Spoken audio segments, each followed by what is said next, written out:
Welcome, everybody, to the Soul of the Unexplained. That's right. We've been missing for, who knows, 3 months, but we're finally back, and we've got an awesome episode for you today. Joining me today, as always, is our awesome co-host, Mr. Jon Stratton. Johnny, how are you, buddy? I'm doing awesome, Jim. It's good to be here with everybody. Yeah, so good to be back. And, of course, the man, the myth, the legend, Mr. Ben Woodruff. How are you, sir? Good to have you back. Doing wonderful. Happy to be here. Happy to be talking again. Yes, indeed. So, folks, we're excusing Mr. John Nyberger, who is currently away on assignment. He's actually in the state of Utah with my hitchhiker bandmate, Caleb Hanks, the Dino Beaver himself. They were attending a convention of some kind, a conference being held in Kanab, Utah, of all places. And they're probably actually, in fact, John's probably on his way back to Colorado as we speak right now. So we're giving John a free pass for today for not joining us, but he'll be back next week. And speaking of next week, folks, just to hype it up a little bit, next week is when we're going to be recording our annual PhenomeCon primer episode, where we're going to go down PhenomeCon day by day and cover what some of the highlights are going to be and what we're all excited for. And speaking of PhenomeCon, we can now confirm, Mr. Stratton, you're going to be there, right? I am. It's took moving some things around and making a, how do I say this politely? Making a bride very angry. Appearance. Yes. Abbreviated appearance at the event and making a bride very angry because I'm out of town the week of their wedding. Not to mention I'm flying back for the wedding. That's why I'm leaving early. But now, she doesn't understand that. Just to be clear, it is not your bride and not your wedding, right? Not to my knowledge, no. That would be very shocking. God. But no, John's at SnippyCon right now. If you're familiar with Snippy, I believe was Snippy the horse, I believe. Yeah. Correct me if I'm wrong. Was animal mutilation story that took place in Colorado. Yep. And he's there with our friends from Ghosts in the Mountains, Caleb, and I don't believe the Doctor Captain is with them, but he might be. Is it the Doctor Captain? I thought it was going to be Austin and Caleb together, but yeah, that's where they're at.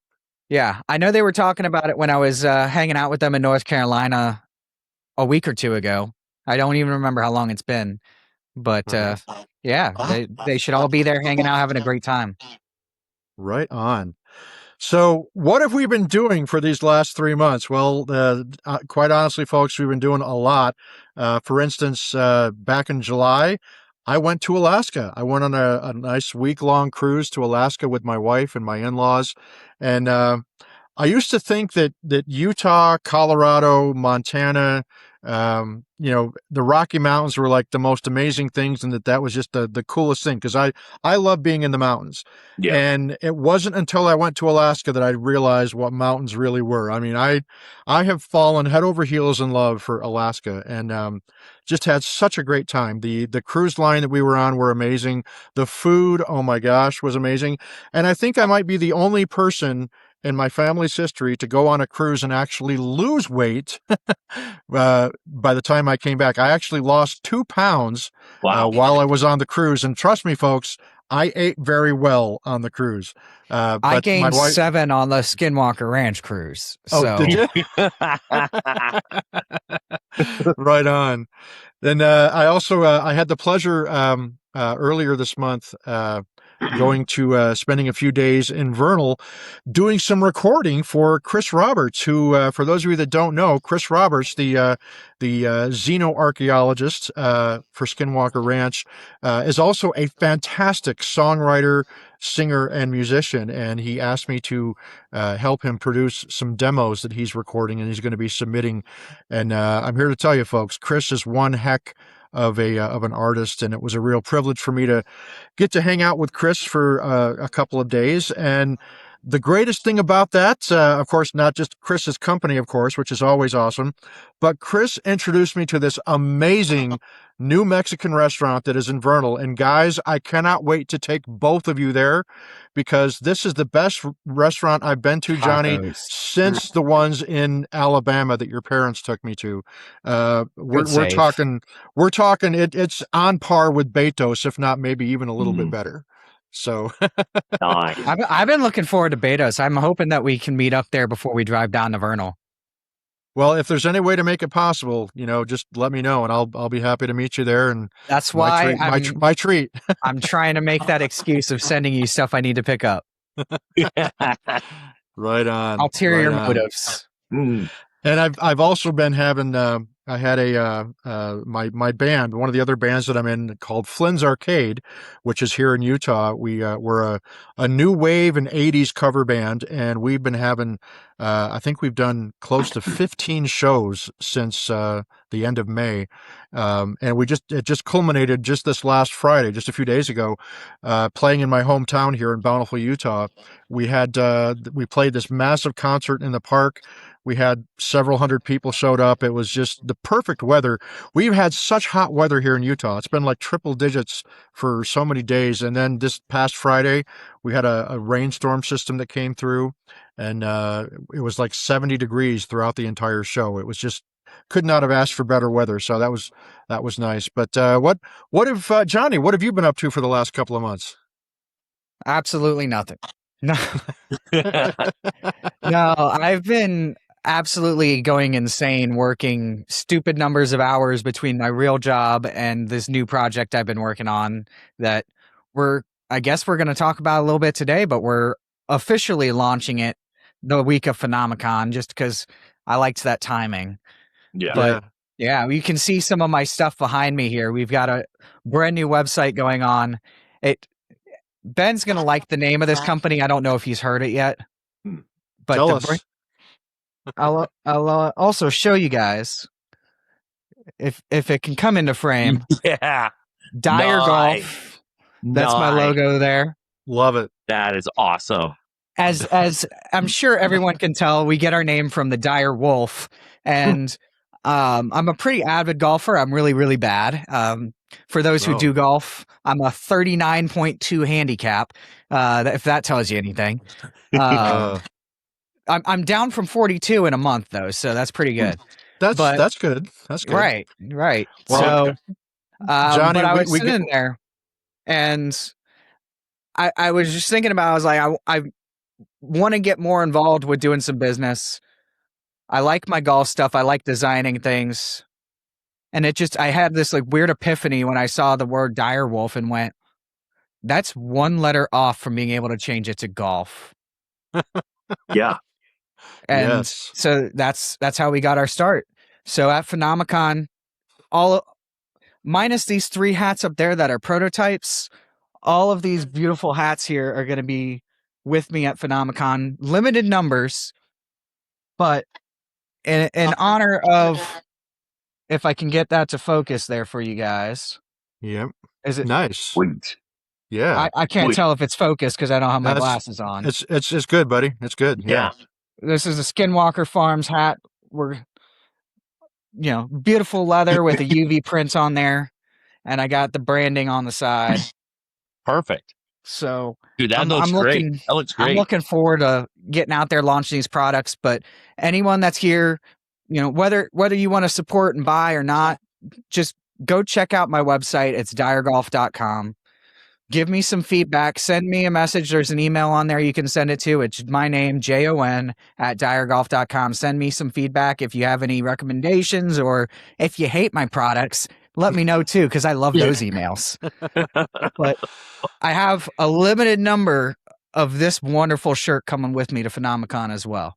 So I'm just trying to get a few things, just build up a little hype, and also give back to the community there, because I couldn't think of a better place to officially launch my company that I'm hoping to run for the next, however long I'm alive, than doing it at PhenomeCon with all my closest friends. I feel like that's just the best place to do appropriate. What more could you ask for, right? Yeah. That's the way to do it. Well, that's awesome, Jonny. And folks, we will put the link in the video description here on YouTube, so you guys can go and visit Jonny's site there. And we encourage everybody to show Jonny some love and check it out. And if you're coming to PhenomeCon in just 3 weeks, we're just 3 weeks away from PhenomeCon. Then definitely stop by and check out what Jonny's going to have on hand. And we want to do what we can to support our brother here. So that's awesome, folks. If you order a polo shirt now, you'll have it in time for PhenomeCon. My goal is to have the Bigfoot polos on the website, hopefully by the time that this launches. So now I've got a new idea for you, Jonny, and this is something we're going to have to involve the Dino Beaver in. Okay, so you mentioned you're a big fan of golf, and you're going to be having this polo shirt. Why don't we start a new sport, golf cart polo? I would love that. Actually, I'm in, man. I'm there. Tell me that it would not be. Now we'd get kicked off any we'd get kicked off any golf course for doing this, obviously. But tell me that wouldn't be fun. Just getting all of Hitchhiker together and all of our buddies and just doing the game of golf cart polo. Well, I do know that golf cart jousting is a real thing. Oh man. These are sports that are moving players, man. Yeah. We could make it a charity event, right? I mean, come on. Golf cart. I would absolutely love that. That's awesome. Just an idea, but that's awesome, Jonny. Thank you so much for sharing what you're doing with that, and of course, anything we can do to help promote that. We're 100% behind you, brother, and wish you the absolute best of success in that. And I will be certainly contributing to the cause. I can't wait to help out and assist you with that. I appreciate it. You betcha. So Ben, let's start things off and just talk about you're not going to be appearing just once during PhenomeCon. Now, I'm excited because as Jonny can attest, last year your presentation at PhenomeCon still ranks as one of the best, if not the best presentations I ever saw in all of my previous 6 years, 5-6 years going to PhenomeCon. But this year they're giving you the main ballroom again for your presentation, which I think is awesome. Yeah. Cannot wait for that. But you're also going to be doing correct me if I'm wrong, a Skinwalker Ranch subject matter experts panel with Pete Kelsey and Jim Royston and so yeah, just tell us a little preview of what you're going to be doing at PhenomeCon for us. So the hard thing is, people have told me, like, don't say the exact same thing that you did last year, which makes sense. But at the same time, if you have new people coming, for me, I really care about getting this information out. I want people to know about it so that we get other minds discussing it and hypothesizing and coming up. The broader we get the information out, the better. So I think some of the basics of last year's presentation I'm going to have to incorporate again, but I'm going to put in a lot of new things as well. And I'm really I got to find out, there's new animals that don't exist that we have on camera, but the Skinwalker Ranch Insiders found them. So that's not Prometheus.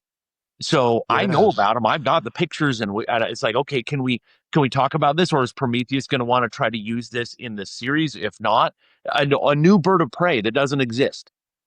Camera, beautiful footage, carrying a vole, so we know the size of it, and I can tell you the taxon. It's an accipiter, but it doesn't exist, and I can tell you all the reasons why, step by step, daylight, everything. It's like, okay, we keep seeing these non-existent animals.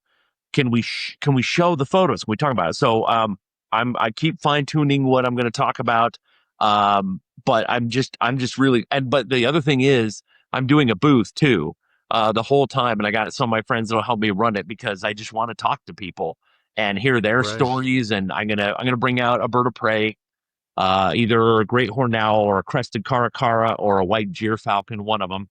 Have them in a perch behind and just bring out a bunch of skulls and just be like, hey, I've done some paintings, so I've done some prints. If people want some of my original paintings or a print of my paintings, that's going to be fun. But I want to share the information, and there's so much that you can't talk about in a presentation, where if you can talk person to person, you can go into greater depth. So I am so excited. I'm so excited to meet up with you guys and just that the whole event is stacked. I mean, the caliber of people, they keep getting more and more incredible people. This is not like any year they've had before. So I'm really looking forward to it. And I think you hit the nail on the head bigger than anything about why PhenomeCon is, in at least my opinion, and I think you all share this, probably the best conference for anyone that is a fan of anything paranormal and also scientific research, I believe, is that personability, that ability to get in touch with, have that personal one-on-one conversation on the floor with all these people that you see on TV and that write books. That's my favorite part of PhenomeCon. Isn't even the speakers getting on stage. It's just being able to hang out, talk. We're all people, and that's the best part. And PhenomeCon really just hammers that one home, that we are all just people together. Yeah. And perfectly said, Jonny. And that's why we refer to as the event that I host every year for the Skinwalker Ranch Insiders. It's like a family reunion. I mean, there are people that we become so connected to that we form these strong bonds of friendship with because of this shared interest that we have in things like Skinwalker Ranch and really all things pertaining to the unexplained, right? Which is the reason why we do this podcast, is to discuss things that are unexplained, right? But that's the great thing about PhenomeCon, and we're really going to dive into that next week. And Ben will be joining us for our PhenomeCon primer that we do every year. Ben will be joining us next week, and we're going to have some other special guests that will be joining us as well that we're going to keep a surprise for now. But PhenomeCon is something that my calendar year literally revolves around PhenomeCon, because it's one of the few times that I get to see Jonny in person. I get to see, Jay and Michelle and just so many of my friends from the insider community, and what a great privilege and opportunity we have to have something like PhenomeCon in our own backyard, as it were. Right, Ben? I mean, it's just. It's such a great thing, and this will be my 6th year attending. It's I've been able to go to every year that they've held PhenomeCon, and I know we say this every year. I don't see how they can top what they did in 2025, but this year they already are, and in fact, just today alone, they announced Dan Farah, the director of Age of Disclosure. I'm got to show my T-shirt that I'm wearing today. Dan Farah is now going to be coming to present at PhenomeCon, and there's going to be an Age of Disclosure panel, which I'm fairly certain, Jonny, will probably feature your dad. I don't know why, but I have a feeling. just a hunch, but yeah. That's the other thing we're excited about too. Unfortunately, the book won't be available yet. However, if you do pre-order, I call this a shameless plug, but that's the whole purpose of this podcast. I made these wonderful metal cards that will be available as a gift exclusively for those who pre-order the book. So if you pre-order the book before PhenomeCon or even during the event, you come up to, whether it's my dad or one of us, you can get yourself an autographed book cover on a metal card that you can use as a bookmark. And there's only so many available.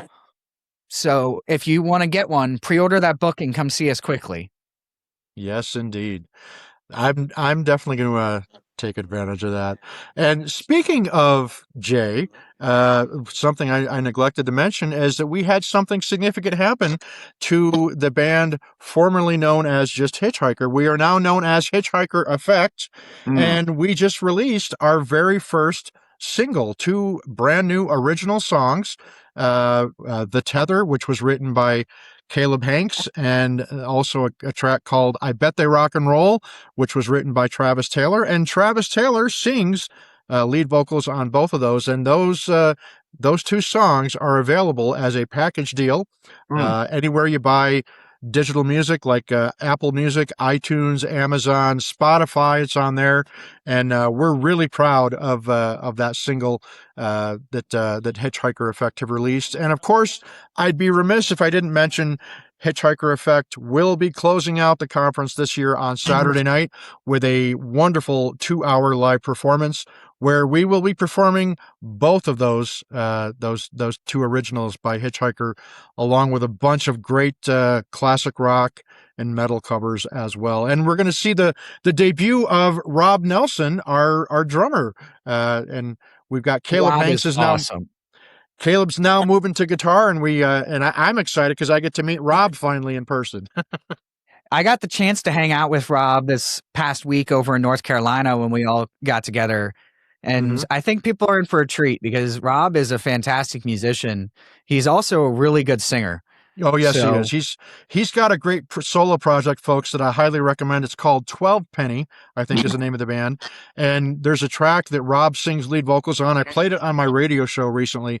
Just to echo what Johnny said, Rob is a fantastic musician, kick-ass drummer, and a one hell of a good rock singer as well. So check out 12 Penny, I believe is, again, the name of Rob's band. But so excited. He's awesome. I can't wait. We were jamming out. We were playing Man in the Box, and Caleb made me play guitar. So I learned how to play the cajon, and I learned how to play guitar for Man in the Box because it's one note repeated at, I believe it's 100. I believe it's 100 beats per minute. And it's the same note over and over again. So yeah, there's a video of me playing guitar, and I look like I know what I'm doing because it's only one note. So here's I'm sorry, I've got to go here, Johnny, but if there's just one, it's cajon, but if you have more than one cajon, is it cajones? Sorry. Thank you, folks. I'll be here all week. Sorry, there you go. We're starting another band as a joke too, potentially, and we're going to call it 3 Floors Down. This is a Dino Beaver joke, but one of the ideas is it's all going to be just 5-6 cajones, and we're going to be jamming. Yep, it's going to be cajones. Nice. You don't need guitars. You don't need lyrics. Just cajones. That's right. Oh, good heavens, guys! It's so good to be talking with you guys again, getting to do this and sharing our twisted sense of humor. At least my twisted sense of humor. But I don't have a sense of humor. I'm just all of it. So Ben, you mentioned you're bringing one of your birds of prey to PhenomeCon. That's going to be awesome. I can't wait to see that. Well, I just think the whole idea of bioindicators is, to me, especially the owls. They see in a different spectrum of light, a broader range, and their ears, like the facial discs on an owl. An owl's head is shaped exactly like a red-tailed hawk. They have this narrow face, and everything that you see out there, everything past the eyeball is feathers. And you know that black ring? Yes. Those feathers are shaped like curved toothpicks with a tuft on the end. They're plastic. They're just like plastic. And then there's filler in between, and they'll adjust those. One ear opening is pointed up, one is down. These things are not ears. And so they're adjusting to triangulate 3-dimensionally. So you bring them out on the ranch and they start looking at something and following something in the air. It's like, right. Hey, so I just you know what? If we can I'll probably bring the Great Hornell, but I might have to bring my Cara too because she doesn't do well without me. She's beautiful. Just remember, if you bring an owl, my mom will not love you anymore. Oh, that's right, huh? I'll have to have somebody else deal with it. Deal with the owl number, like, hey, over here. If you bring an owl, you will have to approach her with it. I'm sorry. She's gonna hate me. She'll watch this later. She's gonna text me and just tell me I hate you. But I think it'd be great. She does not like owls, folks. If you don't remember, she hates owls. Yeah. Oh, but she's a sweetheart too, and that's a good reason for me not to bring an owl. Just right there, just because I'll have to think on that. Maybe I'll just have to bring the car instead, just for sake. But I had the pleasure of seeing the car that you have there, Ben, and that's just a magnificent, beautiful animal. Just a really, really beautiful bird. And next year she'll be, because this is the first year colors are really they're pretty, but they're muted. And next year it'll be like these black and white and red bars, really distinct. And everything that's kind of brownish will be either jet black or white or red, and the blue legs will turn yellow. So she'll be, but I don't think there's anybody in the United States right now who has one for falconry but me. There's, I think, a few in captivity in zoos that maybe are like, but it's not that they're rare. It's just that they're inaccessible. So we're trying to pioneer. They're more intelligent than other raptors. They're technically so falcons and parrots are related. Hawks and eagles and vultures are over here, totally different branch, right? And you have more of that parrot-like intellect. Caracaras are a type of falcon. They don't look like it, but she's like a problem solver. So it's like, okay, if we bring a radically smarter bird that's a raptor on the ranch, what's going to happen? Try it out, see what she sees, see what she does. Yeah. That's awesome. Now, are you going to get to so the again, if I remember correctly, they're doing you get a presentation in the ballroom, but there's also going to be like an expert panel where you're going to be joined by Pete Kelsey and I think Jim Royston and Chris. Are you going to talk about like some of the like the rates of decomposition that are is that one of the things you're going to cover in that? Talking about basically kind of the rules as we understand them, because the whole big thing is, we have an understanding of all these areas of science. How does weather work? How does aging work? How does decomposition work? How does astrophysics work? And then you go to the ranch and it's like, oh, it's breaking the rules. It's like, no, that's impossible. So what that means is that our understanding of the rules of the universe were inadequate. We came to the wrong conclusions. Like it used to be, people thought that, everything revolved around the earth. And that was an understandable assessment. Oh, it looks, these things go around. But it's like, okay, so we're on that cutting edge of trying to figure things out. And so, some of this decomposition stuff, we're trying to write up the parameters and say, well, we don't really know what's going on, but have we reduced our understanding? Kind of like algebra. Yeah. It's like, here's your formula. And what's the answer? Here's the answer. You didn't give us the answer. Well, I just reduced the question down significantly. So the answer is just less of a question. That's what we're doing on the ranch. Now, I just have to put this out there. I am convinced algebra is satanic. Anytime you're putting numbers and letters together and saying, okay, here you go, numbers, letters, now figure this shit out. I mean, I'm just like, nope. No way. I just thought the conversation was starting to get too crazy because I'm like, oh no, he's going to talk math. No, I'm really excited about the birds of prey stuff. I can't think of other than like seeing them at a Renaissance fair when they're doing the expositions there. I've never really been up close to birds of prey, so they're really just something that's fascinating. I've never been exposed to before. Well, whatever I bring, you'll have to hold. You gotta get some chance to hold it, and if we bring an owl, you can harass your mom. She'll never forgive you. That would be amazing. I want no part of that, Johnny. Well, we'll do some promotional photos. That'll be cool. You can have me hold a dire wolf skull in this hand, and a bird of prey in this hand, and that'll be perfect. That'll be the brand's profile photo right there. That would be perfect. Okay, here's a question, Ben. Would it be possible to construct a photo with Travis holding his guitar and having one of your birds perched on the neck of the guitar, kind of like do a rock star with the we could one of the raptors. We can do it. We 100% could. It has to be orchestrated, but we can make that work. And that would be bad. I mean, that'd be right. That would be really cool. Just a crazy, because let's be honest, folks, having a bird of prey on a keyboard, no, it's just not as cool. Doesn't quite go as well. It doesn't have it doesn't have the same pizzazz. But on a guitar, up there, that would look good. That would whether it's Travis or Jay or Caleb or John, one of the or Micah, any one of them, that we just seriously make that happen. We popped in my crazy mind. Like wrap, I can I got leather and just do a little wrap on the section so it's not scratching up the the guitar, and just like hold up and plan, and then put up there and trade the leash down and get out of the shot. And you could definitely do that. We should do that. That would be awesome. Would be just that'd be so cool. It might be easier to orchestrate that out at the ranch instead, though.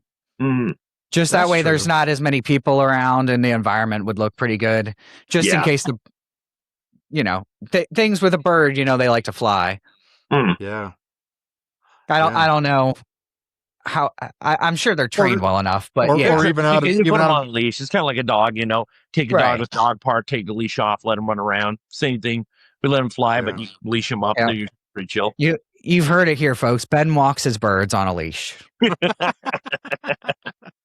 That's fun awesome. though. It's the craziest thing to fly a bird of prey free and have them totally free and then choose to come back. It's nuts. And you think about it, it's like a dog, it's a two-dimensional world. And you got a bird that can hit a thermal and go up thousands of feet. But I mean, that's why we use the radio transmitters and now the GPS, which on the ranch, that falcon seems to have gone through the mesa according to the 3D GPS. Disappeared over the east field, reappeared over the triangle instantly. That's impossible. And the GPS says it went through. So it's weird. Really weird. Well, I'm definitely looking forward to it, and again, it's just going to be awesome to hang out with you for the days that we're there in Vernal together. And Jonny, even though you're making an abbreviated appearance at PhenomeCon this year, we're still going to get several days with you. So that's always going to be a good time. And it just sucks that I'm going to miss the concert. The Saturday is the best day of the conference, but that's the sacrifice I'll make for my friends. That's how much I care about people. Yes, indeed. Well, hopefully we can tackle you up properly while you're out. Yep. We'll have a grand time. It'll be awesome.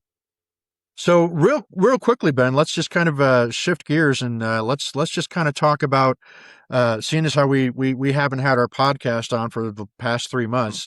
A lot has happened in the UAP realm, particularly pertaining to Pursue, right? The presidential directive from President Trump to declassify documents and photos and videos. And we've had, I think we had the 5th one happened just a couple weeks ago, right? So just kind of like real quickly, just kind of like a brief overview. What has kind of been your biggest takeaway of some of what we've seen happening lately regarding the UAP disclosure movement?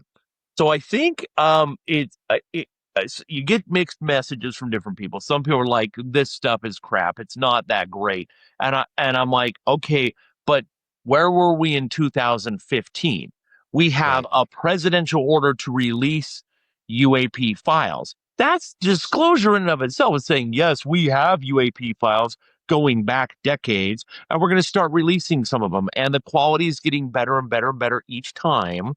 But in conjunction with this, there's people pushing back, but Dr. Phil, they keep going to him and giving him the files a day or two beforehand and saying, hey, do a show talking about this. And whether you like Dr. Phil or not, that is an effort by somebody in the government to say, hey, look, we need to kind of soften this stuff coming out. We have things coming out. We need to have it smooth over with a soft voice of Dr. Phil. It's like that. I mean, he's, mainstream talking about it. And Neil deGrasse Tyson is totally flipped. And now is like, oh, yeah, we've had great witnesses come out. And why shouldn't we believe them? It's like, excuse me, right? Your tune.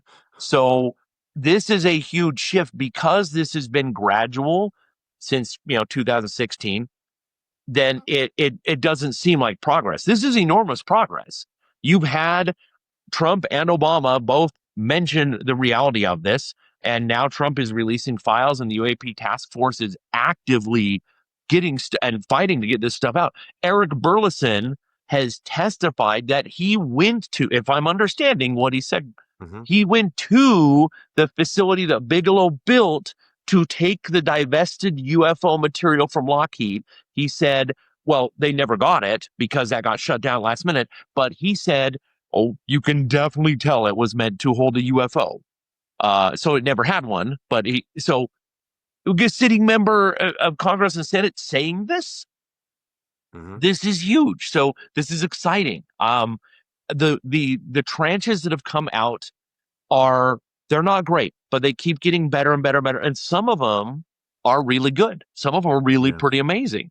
And you already have disinformation. That one that looks like a weird jellyfish thing, somebody took that, plugged it into AI and said, make this like a parade balloon. And they made it some weird pig thing with things sticking off. It's like, it's a load of crap. It's like, you just did that with AI. That's not what that is. So I'm excited. Even though it's diluted, even though Tim Burchett says this is nothing compared to what he's been shown privately, we're still getting stuff. And who was it who said recently, no, it's not disclosure. We're waiting for acknowledgement, because this is disclosure. We have disclosure. We technically do. We just need official acknowledgement. So I'm excited. Even if this is low quality information coming out, it's getting better and better. And you're seeing crap, really good file, crap, really good file, which I think is on purpose. So that if you don't go looking through all of them, not as many people find the good ones, but go through them all. There's some really good information there. I agree. In fact, I kind of wonder, especially as when you brought up the Phil thing, because I mean, the mere fact that we have somebody who is mainstream as Dr. Phil is not only taking it seriously, but he's regularly and consistently posting videos where he is talking about the historical significance of what is now being discussed. And it's being discussed in the mainstream, which that's progress. I mean, we can debate ad nauseum whether or not we think things are up to par and whether we're getting the really good stuff. Obviously, we're not getting the really, really good stuff. But the fact that these conversations are now happening in the mainstream with mainstream establishment figures like Dr. Phil, and we're now seeing the mainstream media outlets like CBS News, CNN, and all of these major networks are treating it with the respect it deserves. Yeah. We're not getting so much of the derisive, oh, little green men. We're not really getting that anymore. And to that note, Ben, one of the things that has impressed me the most is not just the fact that we're talking about UAPs in the mainstream, but we're now seeing conversations about NHI, where it was always kind of like taboo, where we're like, okay, we're going to acknowledge. We're acknowledging the UAPs, but we're still not really involving NHI in the conversation. Now, Dr. Phil, he's jumped right into it. He's like, okay, if NHI really does exist, and again, let's look at the receipts that we do have that we can bring forward as evidence for NHI. One of them is the fact that we had that very first UAP DA bill that was proposed by Senators Schumer and Rounds, where the term non-human intelligence was in that document over 27 times. Yeah. And it's in congressional record. And remember, Schumer is he's the Gang of Eight, right? So he would not risk his political career if he was not aware that there's a good reason to put that in official legislation language. So there's that, right? We have David Grush, who has now come out and is talking a lot more in detail about NHI. We've had Eric Davis and Hal Puthoff have appeared on major podcasts where they have talked about NHI. And I keep forgetting this one, and this one's actually huge. The former head of the military for Brazil, he retired, and he's like, yes, Varginha happened, and I'm going to start releasing UFO files. And then he came out and they did an interview, and he said, yes, it happened, and I will tell everything if the United States says that it's okay for me to do so. It's like, you're Brazilian. And if they also release all that they have on Varginha. This is their head of their military. It's like, I mean, that's another country disclosing, saying Varginha happened. And if you go through the whole Varginha thing, it's like, or the surgeon that just came out. Varginha blows my mind, because that I just missed that when I was a kid. I saw it on the news. I'm like, lying kids, whatever. And so did James Fox, who made that documentary. But it's like, you follow it through. It's like, no, I think this actually happened. And now you have the head of Brazil's military saying, yes, it happened. Mm-hmm. And I will testify about it. That's another country saying, not only it's saying that there's crash retrieval and there's agreements between us and Brazil, at least. He's acknowledging that. Mm-hmm. Like I bring this up all the time at the end of conversations with people. I'm like, so our governments are starting to admit this stuff. This isn't tinfoil hat stuff anymore. Yeah. And that's what I keep having to remind myself every time I see these tranches of new releases that are coming out, where like you said, Ben, there are some true absolute gems, like in that first tranche where we had the Apollo mission acknowledgements, where we had the actual photographs that were shown of UAPs that appeared during the Apollo missions to the moon, right? And we've gotten the acknowledgement that these things that we were told never happened did in fact happen, that the NASA astronauts did see anomalous things while they were on their missions to the moon. That was a huge acknowledgement that is kind of a lot of people aren't talking about as much as I think they should. And then there's the accounts of going back to clear back to 1948 military documents where Air Force officials are talking about they're dealing with the Swedish officials about UAP matters, and the Swedish officials are responding saying we're fairly certain that this is not something that originates with planet Earth. And I'm paraphrasing, but I think you guys have probably seen the document I'm referring to. But there is little bits of gems that are interspersed with all these other things that are maybe not quite so exciting to see, but there are some really significant pearls that are among these 5 releases that have come out. But overall, I would agree. I would say, yeah, it's kind of diluted, not diluted. I want to make sure I'm clear on that. It's been kind of watered down a little bit, some of the things, but it keeps getting better each time. It keeps getting better with each one, and like you said, Tim Burchett has gone on record multiple times saying, folks, the really high definition stuff that will leave no doubt in your mind, it's there, and we're just working our way up to getting that out. And so the only thing that I really have a commentary on that's maybe a bit of criticism is I'm not still entirely convinced how much President Trump really believes in it. I think he's doing it kind of just to shake things up with the establishment, if you will, because there's if you go on X, which I go on X or Twitter fairly often, and there's all these people that say, oh, well, Trump has a speech prepared where he's at least going to acknowledge that we're not alone. And my response on that is great, but I'm not holding my breath. I'm not going to believe it until I see it, because people have been saying that for at least a year now, that Trump is preparing some kind of major statement, and he's had so many opportunities to. But let's be honest, folks, there's a lot of other things that are on President Trump's plate right now. Yeah. The economy, midterm elections. I mean, there's so much stuff that any president, no matter who it is. But I do have to say, and again, folks, I don't like to get political because in full transparency, I'm an independent when it comes to politics. I don't have a dog in the race, as it were.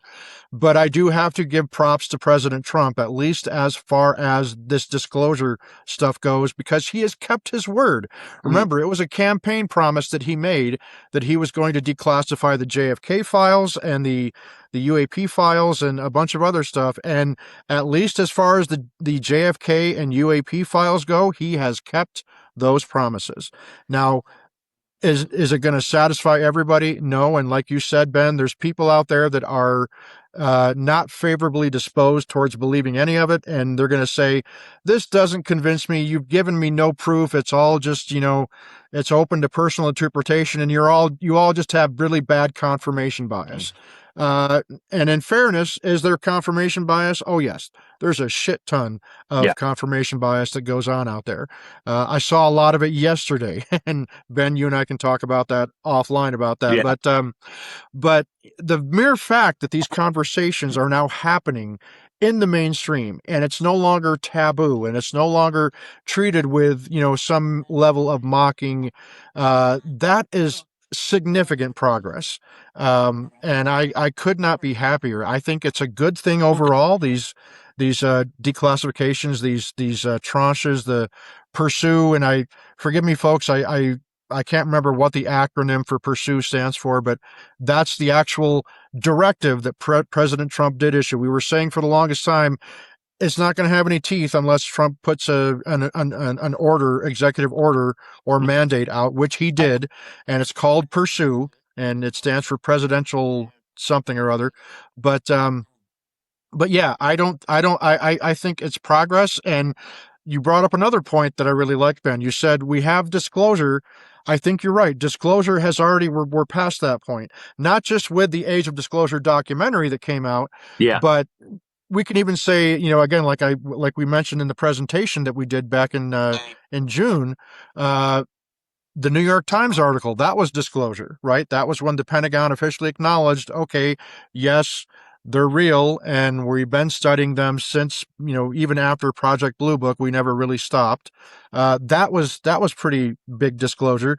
So now we're in that phase of, is it really disclosure we're looking for, or is it, as you said, Ben, acknowledgement? And I think you're right. I think it's acknowledgement is the next phase, because disclosure, it's already, as far as I'm concerned, disclosure has already happened. And we've had two presidents say it. Yeah. I mean, we technically have had two presidents say it. And you could say, well, Obama kind of walked it back. I'm like, he said, yes, they are real and they do exist, but I haven't seen them personally. And then a few days later, I just meant, it's a big universe. There's probably life out there somewhere. That's not what you said. You said, yes, they are real, but I haven't seen them. That's not a misinterpretation. Yeah. You got kind of reprimanded, like, hey, don't be talking about this yet. Yeah. And just look at, we've got, as you mentioned earlier, Johnny, your dad's book coming out on October 4th, I believe is the release date. And I believe, Johnny, I know it's October. Yeah, or is it October 13th or 4th? I'm sure Michelle or somebody will correct us and get the correct date on that. But Jay's book is coming out in October, and I haven't had a chance to read it, but I'm excited. I'll get it when everybody else does, and I'm literally chomping at the bit to read that book. And Johnny, you've got the thing there. So the book is called Out of the Shadows, right? But there's also like a subline on there where he actually mentions non-human intelligence, right? In the subtitle. So on the book cover, you know what? I'll make it even better. There we go. For the folks at home. Nice. If you haven't seen it yet. So for people that can't read it, what can you just read it to us? What Out it says of the Shadows, Revealing the Truth About Non-Human Intelligent Life by Jon Stratton, the most senior U.S. official to investigate unidentified anomalous phenomena. There you have it, folks. So Jay is quite obviously, just from the title of the book, we'll be covering the subject of non-human intelligence. And I am absolutely, I cannot wait to get my hands on that book and read it. But that just shows just kind of the point that I was making earlier, that we're starting to see the conversation shift from not just UAPs, but also non-human intelligence. And I for one, I think it's time to start having that conversation and start to mainline that conversation as much as we have with UAPs, because it's the next logical evolution, right? Because, we hear, in fact, Travis just did a recent interview with the Y Files, which, folks, if you have not had a chance to watch it, I think it's the best interview I've ever seen Travis give. It was fantastic and phenomenal, no pun intended. But Travis talked about a whole bunch of things. And, one of the things that he mentioned was when he was on the UAP task force, they determined that UAPs had a certain number of possible explanations for their origin. And obviously we've talked about a lot of them are fairly common sense. They could be top secret black projects that, maybe unacknowledged black programs for our own government. It could be something from an adversarial nation or an ally. It could have been, maybe some oligarchs like Elon Musk or somebody got together and made this advancement in technology. Or then there's obviously there's misidentifications that happen when people see things, but then there's also the quote unquote other category. And now, again, and I've mentioned this a lot of times in our previous conversations about this subject, a lot of people, when you talk about UFOs or UAPs, it's like we've been conditioned to automatically assume that they're extraterrestrial, that they are coming from somewhere else, some other planet in the solar system, in the galaxy, in the universe. And of course, that is clearly one of the possible explanations. But as I've mentioned before, I don't think there's a one-size-fits-all explanation to cover all of it, because there's also the interdimensional hypothesis. There's the crypto-terrestrial or ultra-terrestrial hypothesis. There's the possibility that, again, that these things could be it could be us from the future, extratemporal, right? So there's, but the simple fact is, these craft portray that they're being controlled by some kind of sentient intelligence, whether that's AI, like maybe they're advanced probes or something, who knows? But we're also hearing the accounts of biologics, right? These bodies that have been recovered. And David Grush, in a very recent interview, just talked about how, yes, he confirmed that there have been some biologics, non-human biologics, that were very much alive when they were recovered, and that they were in the custody of presumably the United States government. So these conversations we're now starting to see happen more and more. So I, for one, I'm excited about that. I'm excited to see the evolution of the conversation going from, well, are UAPs really real? And we're way past that point now. That is now history. We have now got the official acknowledgement that yes, UAPs, UFOs are real. We still don't have a one-size-fits-all explanation for them, because there isn't one, right? I mean, sure, the overwhelming majority of things that are considered UAP are going to have mundane and prosaic explanations, but all it takes is just one to not fit that prosaic and mundane explanation. And I think there are way more than just one, quite obviously. Well, this is what's exciting me the most, because like I love the idea of craft, and my brain wants to go to nuts and bolts when it comes to craft. But the thing that I'm most terrified and excited about is biologics, because biology background, I'm like, who are we dealing with?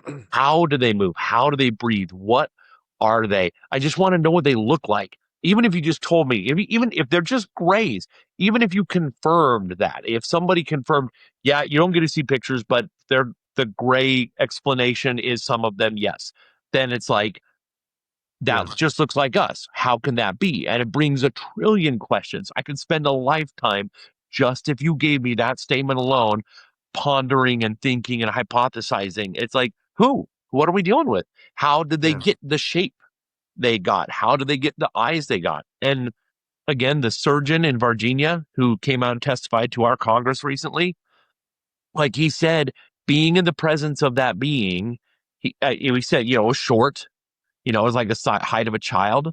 But he says that even though it had a little surgery done, it was, and it was in the custody of us, he said you could feel that it was in control of the whole room, that everybody there could sense that it was in control. Like, oh, you little humans are trying to help me out with this topical procedure here. Thank you. But how nice, how quaint of you.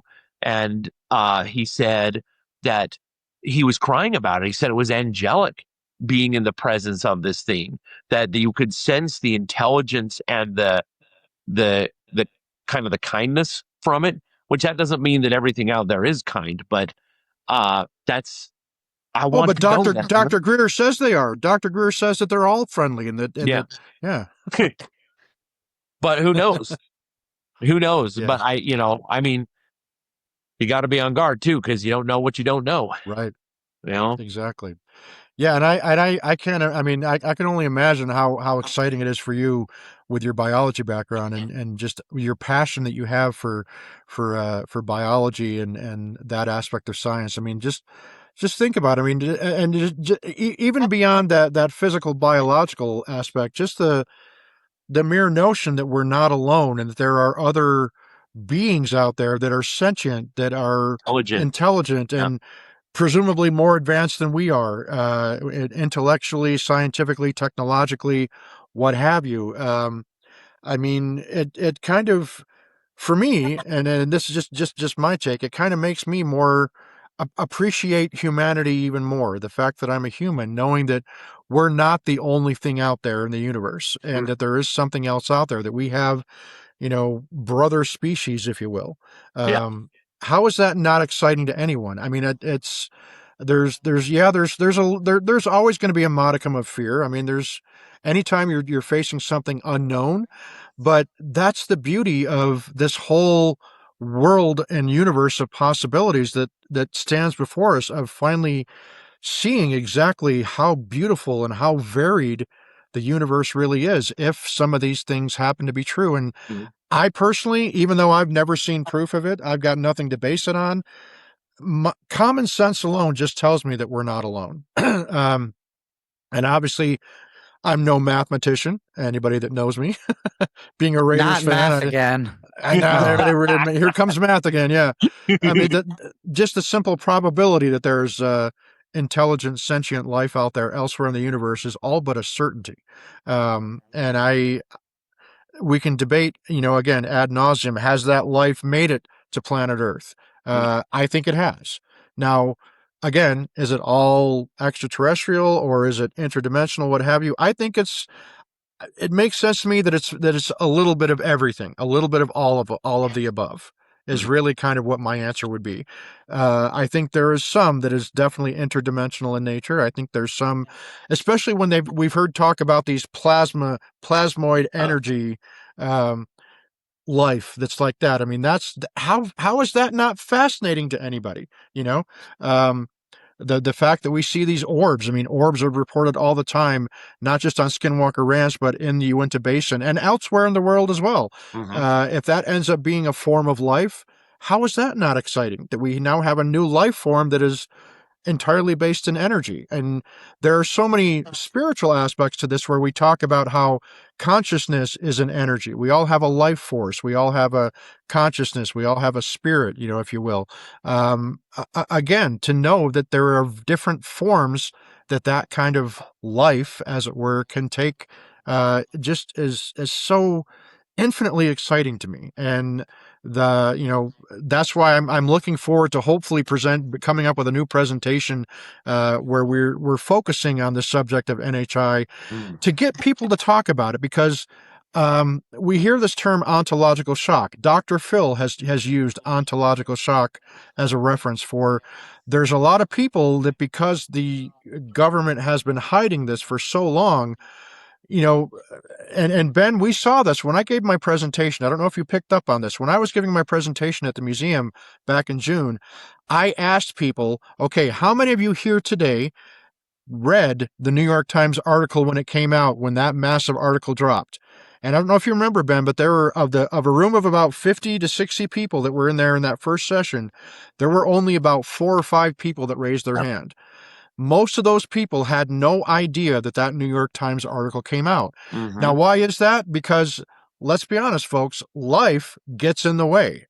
We all have things that we have to face with priority. Can I make my house payment, or can I afford rent this month? And can I afford food? Can I afford my can I pay for my medical bills that I have coming up? I mean, life just gets in the way. Our interpersonal relationships we have, with the dynamics that we have with our coworkers, with our friends, within our own families. I mean, there is so much that we just focus on a daily basis, where if you're not necessarily interested in this topic to begin with, which again, 10, 11 years ago, it really wasn't something that I really paid any attention to. I mean, I knew about a lot of things, but it wasn't one of my interests really. But unless you see something like that really, where the mainstream is talking about it and it's constantly in the news cycle, because we live in a 24-hour news cycle, right? Something happens, it's big news for a day, maybe a day and a half, and a week later, it's history, and we're just not focusing on it. And that's how it's been, I think, in the UAP community, is that we've been building up to where it's now we've got the people like Neil deGrasse Tyson, who a year ago was still, mocking and making fun of everything. And now we've had the Age of Disclosure come out, where he's seen that, and he's now seeing that, oh my gosh, all these credible people, if there's anybody that wouldn't be able to know whether or not these things are real, because they're trained observers, they are people who their job is to know whether something is, a UAP or not. And people that have had access to the intelligence information, that have been briefed on these things, that are now coming forward and saying, yes, there has been a program that has existed since the 1940s to keep this information suppressed, to keep it, and now we're beyond that point. That watershed moment has already come, and I think we're moving to that phase where acknowledgement is going to be the next thing that happens. And I think that's why this controlled disclosure is happening the way that it is. Because again, if you just drop everything and say, okay, here it is, Dr. Phil himself, who is he's a licensed doctor, right? He himself said there's going to be a certain level of ontological shock where people, this has not occupied any of their headspace, that this could even be a possibility. It's to them, it's still, up to this point, it's been the realm of science fiction and comic books, right? Star Wars and Star Trek and E.T. I mean, it's Hollywood. It's been mainly for imaginary purposes. And now these people are facing the very harsh reality that, guess what? It is real. And guess what? These beings do exist. And so there's a lot of people that have to be, slowly eased into it. And for guys like us, where, hey, we, hit us with everything now, we're ready for it. Yeah. Well, there's a lot of nuance involved, and again, it's a marathon. It's not a sprint, right? yeah. True. Very, Yeah. very true. I think we're going a good direction. I wish it was faster. I wish it was more. But again, if we actually look back and trace our steps, we have come incredibly far since 2016. And it's exciting. I'm thinking about, we've talked about this before, and I think we should keep bringing up this point to make people aware. When history is happening, you don't realize it. You don't realize you're part of something profound. If you are alive right now, if we have full big disclosure with a capital D, we are of the only group of people in time who will have been on both sides. No, there's nothing to see here. Yeah, we're not alone in the universe. It's a big, wide universe. There's a lot of life, and they're visiting us, and we have crash retrieval. We will know both of those. The kids being born today don't know a world without the internet. We know that. Okay. Imagine how profound that is to be living in the time of both of those, pre-disclosure and post-disclosure. It's incredible. If everything that seems to be is what it is, then this is the most incredible time in human history to be alive.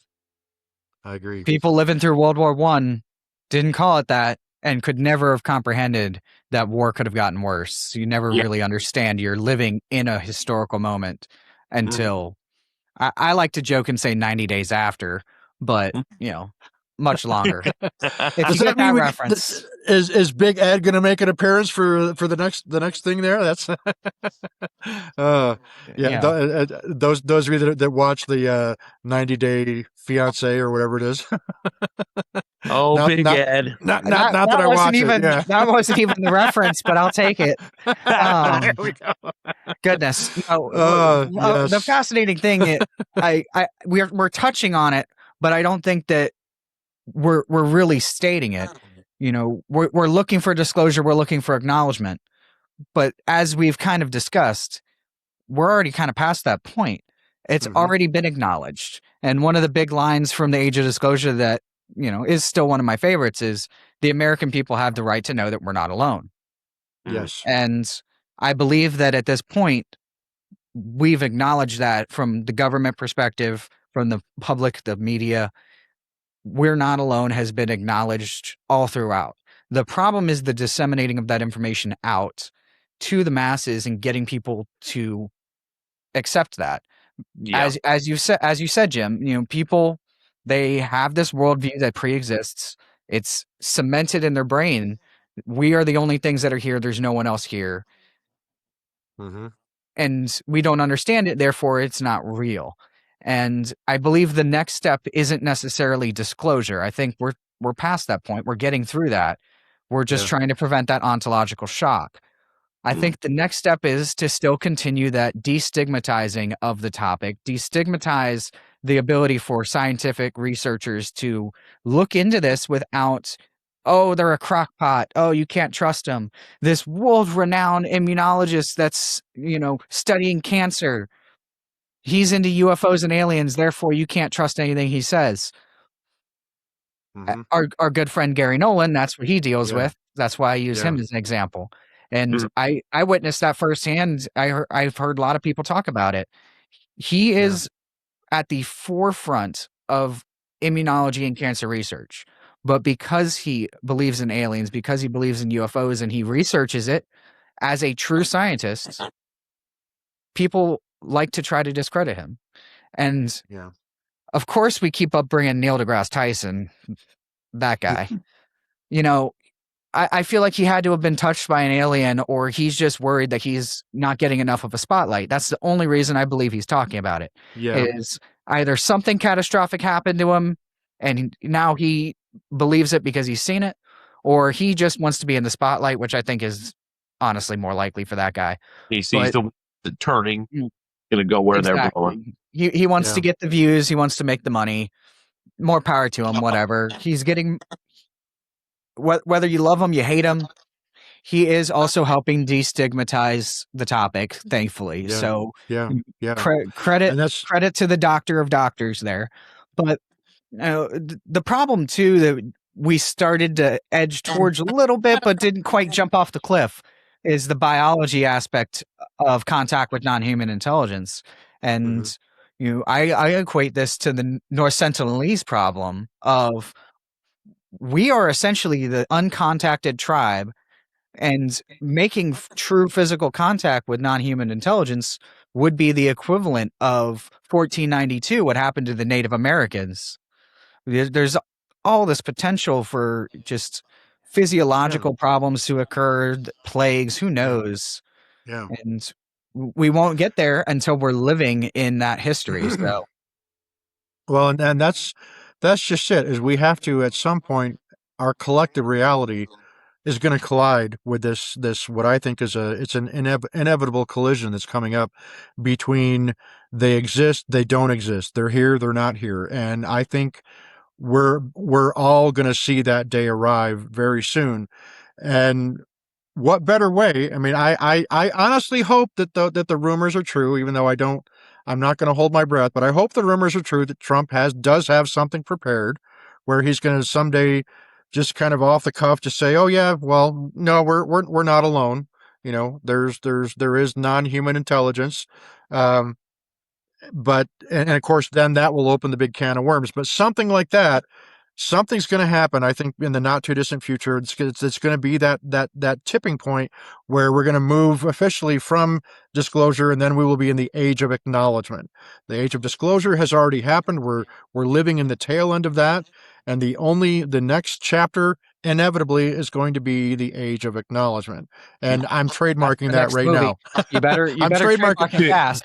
Dan Vera, call me, Dan.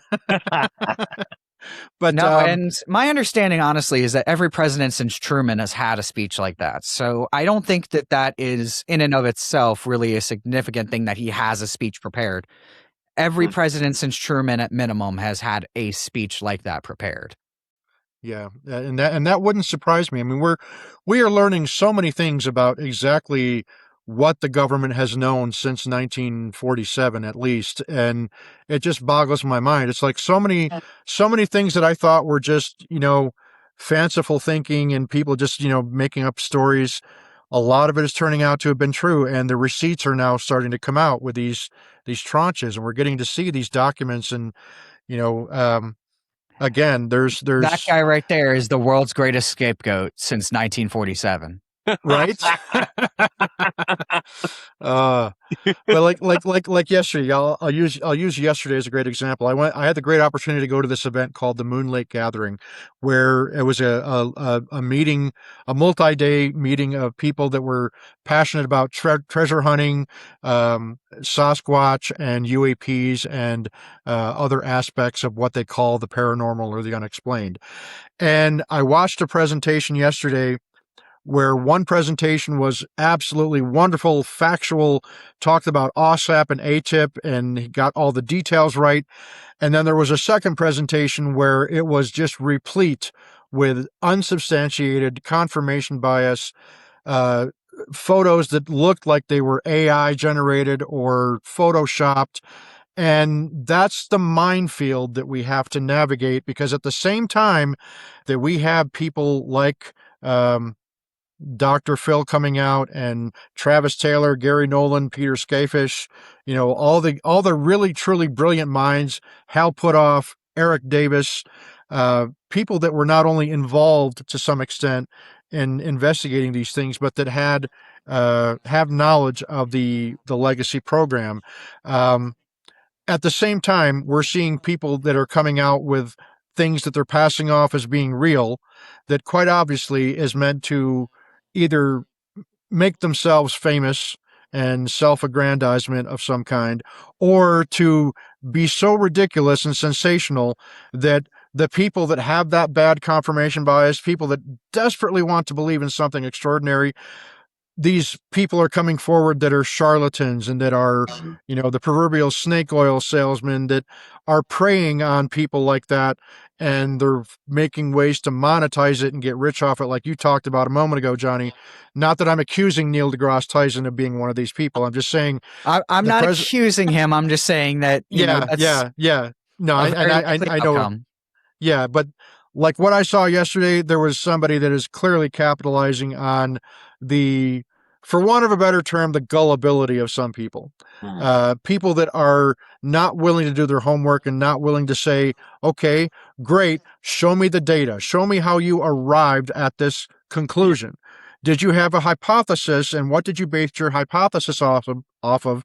And then were you able to verify or falsify your hypothesis? Whereas this was just presented as, here, check out this amazing image of this orb, and check out this amazing image of this. And it's like, okay, but you give us no context for it. And of course, people in the room were doing the ooh, ah, and the biggest disingenuous problem with that is not even just the AI slop of it. It's the people that are taking things that we've already debunked, things that people have already said. That's what this is. This is this. It's not a paranormal thing. And then reposting it constantly and being like, look, big news. That I think is even bigger than the AI problem, because I'm going to give people a little credit. I think that there is a certain level that we can kind of tell, okay, this is something AI. It's getting to the point we can't, but I think that people deserve a little credit. I think that the AI is less of a problem right now and will become a bigger problem later. And I'm just going to come out and say it, and it's not because I'm a pessimist. I'm a little bit of a pessimist maybe sometimes, but we need to take full advantage of the fact that right now we have bipartisan support, bicameral support in our government to bring this information out. And there's going to come a time where things, I think, are going to advance to the point to where we're going to start seeing divisions come up within our government. And the people that are on the same team now for disclosure, it's inevitable. We're human. It's going to happen. They're going to start to develop, different tribalistic things pertaining to the UAP thing.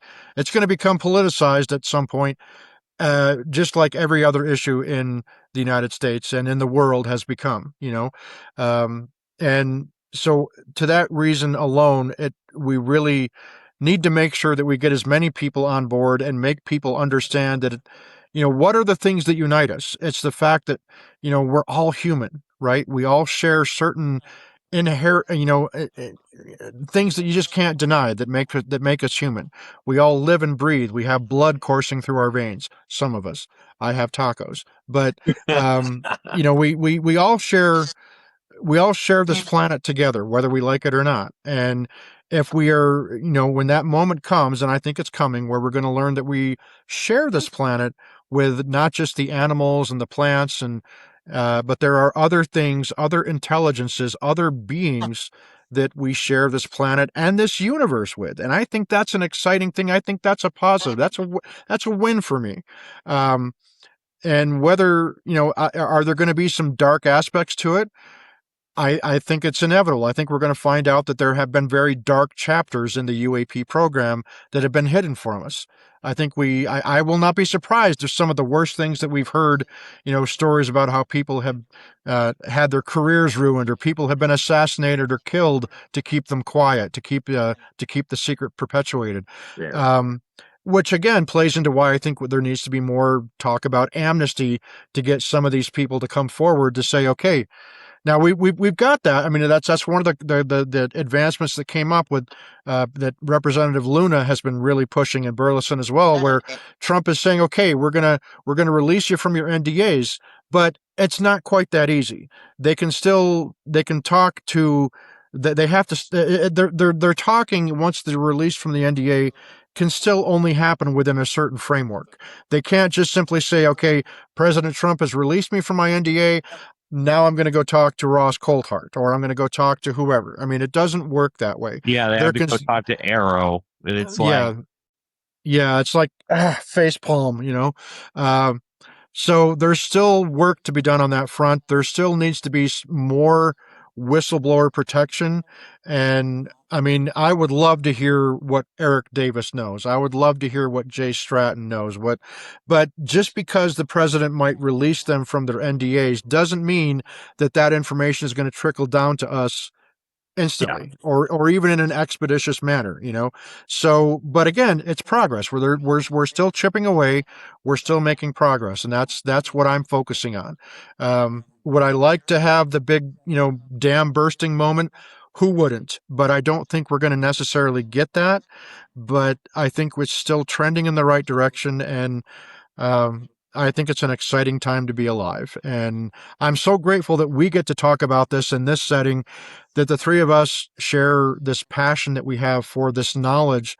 And folks, I encourage all of you that are out there that are viewing this, all three of you maybe, but have these conversations. Don't be afraid to start these conversations at the dinner table. Start the conversations in, at the water cooler, as they say, in your workplaces. And, that's how the way that we destigmatize this is by talking about it.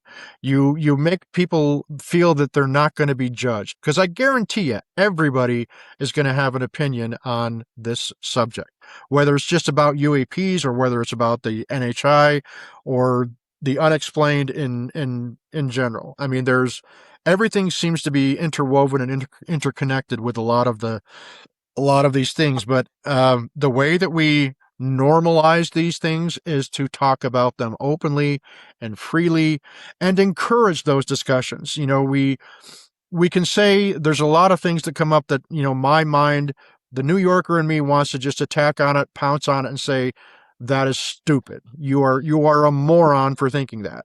But at the same time, I have to catch myself and say, Jim, you got to let people talk. You got to let people express what they think. Even if I don't agree with it, the mere fact that they're talking about it, that's something. We got to give people that latitude to agree and disagree. And again, look at how many people disagreed that even UAPs were real, and look where we are now. There are people that were categorically not believers. Not experiencers, not believers. But then you have people that will have that moment where they are shown and the argument is presented to them, like with Age of Disclosure. I think Age of Disclosure has been that, and Moment of Contact, right, Ben? Those two films alone, those two documentaries, I think are the greatest, most significant documents in helping to mainline and mainstream this conversation.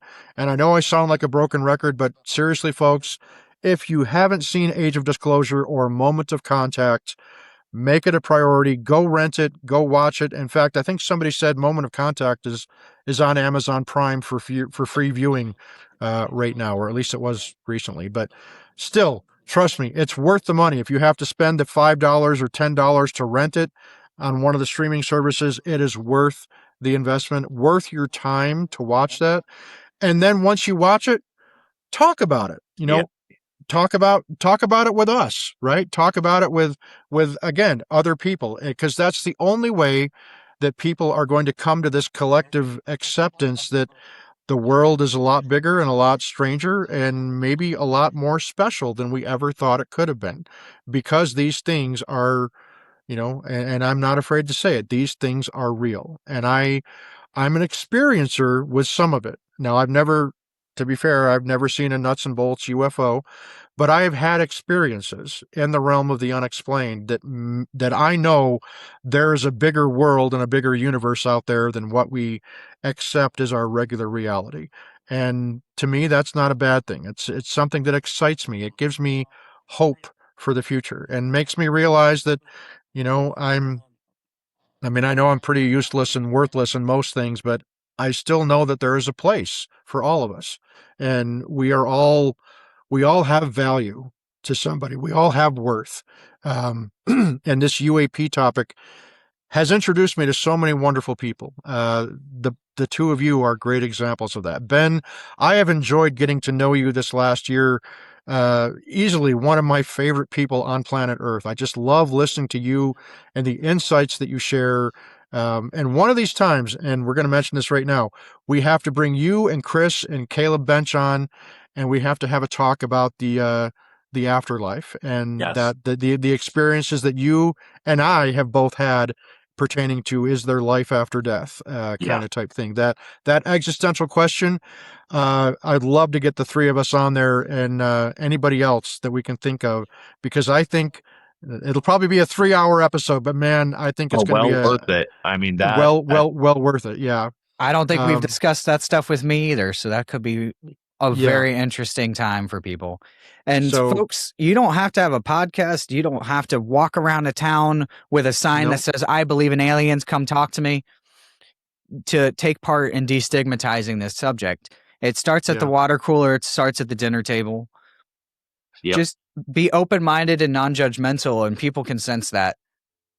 Yep. Yeah. And just have a conversation. Ask people 2 words: think, feel. Those are people. You can gauge somebody, but what should they do? How do you feel about this? Or what are your thoughts on that? What do you think?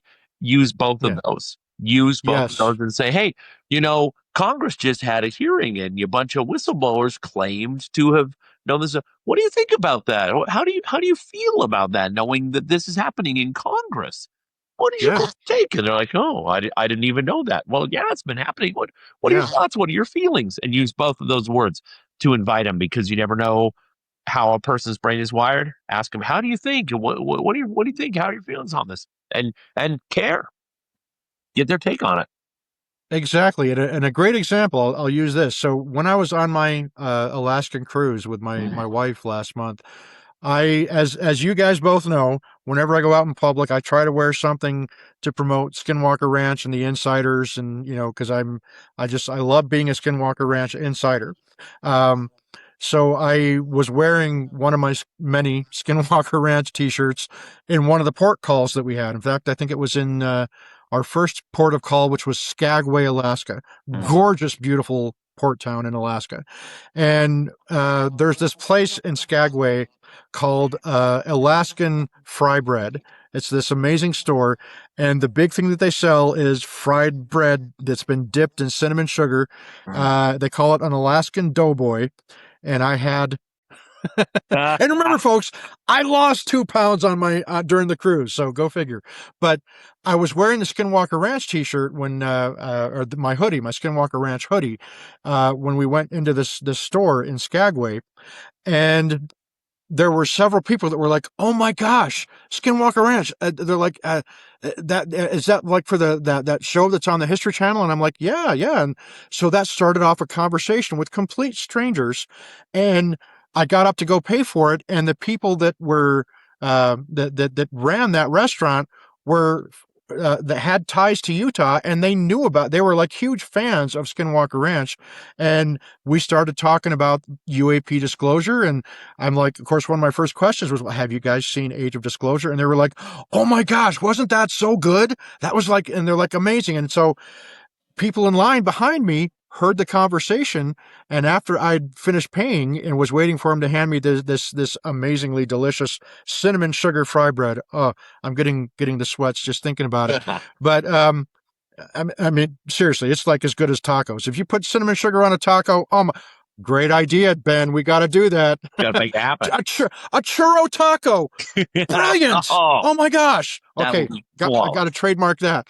But seriously, the people that were in line behind me started talking about all the stuff going on in the news, and then the people in line behind them. So there were at least, like, no joke, like 5 or 6 people that were in that line that, because they heard me talking about Skinwalker Ranch with the people that owned the place and talking about UAP Disclosure and the Age of Disclosure, it got conversation going in that public place. And it's not always going to happen, folks. I mean, that's like a rare thing that happens. I mean, in Utah, yeah, I get people that'll say, hey, nice t-shirt all the time.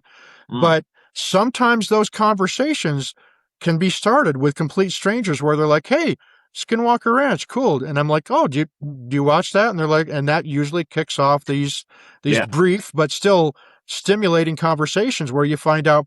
And people have shared with me over the last year, I've had at least a dozen conversations with complete strangers that started over things like that, where they're like, I totally was not a UFO person, but all the stuff that's happening, and they're like, I can't believe it's real. It's like so cool. And so it's nice to see that it's starting this again. It's gaining momentum, and that evolution of what we've seen. Again, such an exciting time. I'm so blessed and privileged to be living in this time. Like Ben says, we are living in a point in history that is unlike any other, where we're living in the pre-disclosure world. We grew up in that, and now we're going to be living very soon in that post-disclosure world. And we've already got more than one foot in that post-disclosure world is what I think. And both of you, thank you so much for sharing your thoughts. You've both been always spot on, and I love talking about really anything with you guys, especially tacos. Yes.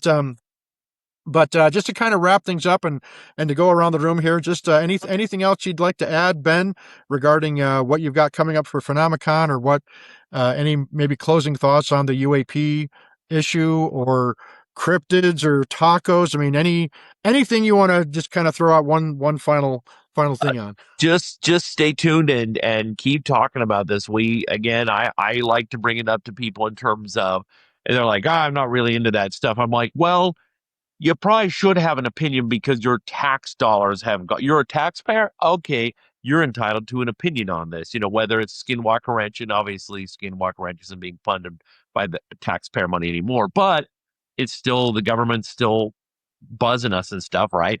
But it's like, your representatives in Congress and Senate are testifying on these things and going to these places. So, you should be, and we have daily life, but let's have an opinion about this stuff. Let's talk about this stuff and be open to opinions changing. And I got some really banger experiments planned for Skinwalker Ranch this year that won't be on until next year, but I got some fun stuff I'll tell you guys a little more in private, but I got some fun experiments lined up that they're finally giving me some freedom to do. Sorry, folks, it's classified. Classified. That's right. And Ben, we got to get a shout out to you. You're doing a podcast on saints and saucers, not saints and sinners, saints and saucers, right after this appearance, right? So I got a bunch. I've been, and I'm doing the MUFON, the Phoenix MUFON on. They're flying me out this next weekend. It might I come back Sunday, so I'm back in time to be on with you guys. Oh my gosh, I might have a reason to go down to, because my sister lives in Phoenix. Ooh, should come. Maybe but they're giving me 2 hours to talk, and then a 30-minute break in the middle, and then a half an hour after that for a Q&A. So I'm bringing a ton of stuff, tons of. Oh gosh, because my sister lives in Phoenix. Yeah, and my sister is huge into this topic, and I know she'd love to meet you. So maybe I can See about it. Yeah, maybe I can make that happen. Yeah, coming next weekend. It's a nice short drive for you. Yeah, only 12 hours for me. That's what I'm saying. Ben's about 50 minutes closer than I am, but Yeah. still, yeah. Well, thanks so much. Please tell James, the host on Saints and Saucers, that I look forward to meeting him at PhenomeCon. I appreciate the work that he's doing. So give him a shout out for me. But thanks so much, Ben. And Jonny, closing thoughts and remarks from you. Gosh, I didn't think to write anything out for this. No, I'm just always happy to be able to hang out with awesome people, talk about this stuff. I mean, we really just got to work towards destigmatizing this topic more. And that's what I hope to do. That's kind of the whole idea about what I'm doing behind the building a brand thing is I want to make it to where people can represent the ideas that are in their personality, wear things with pride, start conversations, but do things subtly, open the channels to be able to talk about this stuff more. And that's really what I'm trying to do. So hopefully maybe some people support me. Who knows? Maybe not. It's a crazy world out there.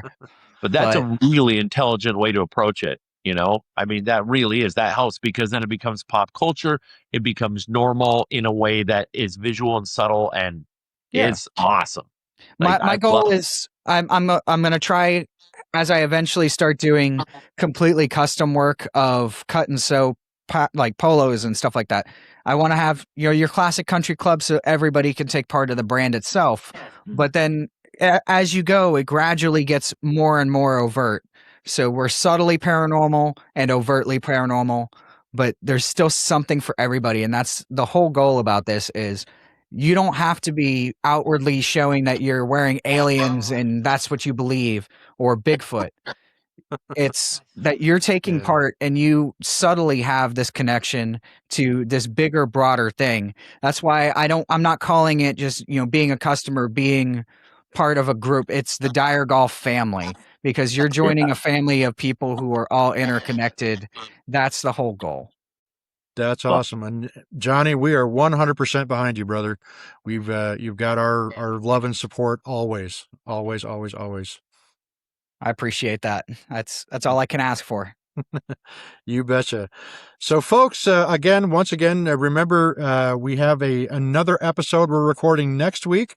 Our 2026 PhenomeCon 2026 primer episode is coming up. We're going to have Mr. Woodruff is going to be joining us for that next week, and we're going to have some other exciting guests that'll be joining us to talk about all things PhenomeCon. We're going to do a day-by-day rundown of what to expect at PhenomeCon. We're going to talk about some of the speakers, some of the add-on activities, and some of the things that we just love about the PhenomeCon experience. So all things PhenomeCon are coming next week, so stay tuned for that.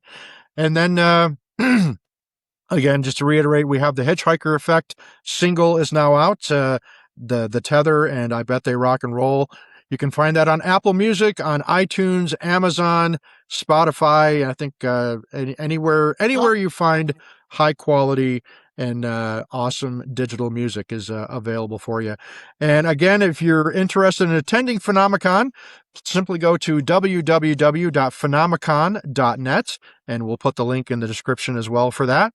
But there are still passes available for PhenomeCon, both 4-day passes and single-day passes as well. And if you can only afford to come to one day, come to Saturday, because Saturday is when all the really, really fun stuff happens. That's when Hitchhiker's performing. It's when the Skinwalker Ranch panel. That's when I'll be gone. So that's the day you want to go, folks. You'll miss Jonny, but yeah. So just again, PhenomeCon, you got to give a shout out about that. And of course, if you want to get more involved in the investigation at Skinwalker Ranch, there's always the amazing Skinwalker Ranch Insider program. And to find out more about that, go to www.skinwalker-ranch.com/insider. And one of the best investments I've ever made in my lifetime is becoming a Skinwalker Ranch Insider. It grants you access to the cameras on the ranch, 24/7 access to cameras. And as Ben said, our insiders can be credited with catching some of the most amazing anomalous phenomena that has been seen on Skinwalker Ranch comes from having those eyes of the insiders who are literally all over the world, having that 24/7 access to the cameras.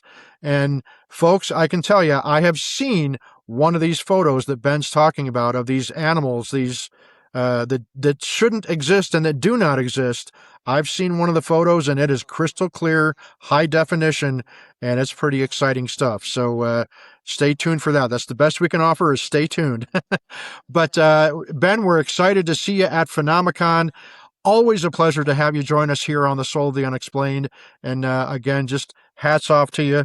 Thank you so much. I have to say my hat that I got from Chris Roberts, his X-Arc Nice.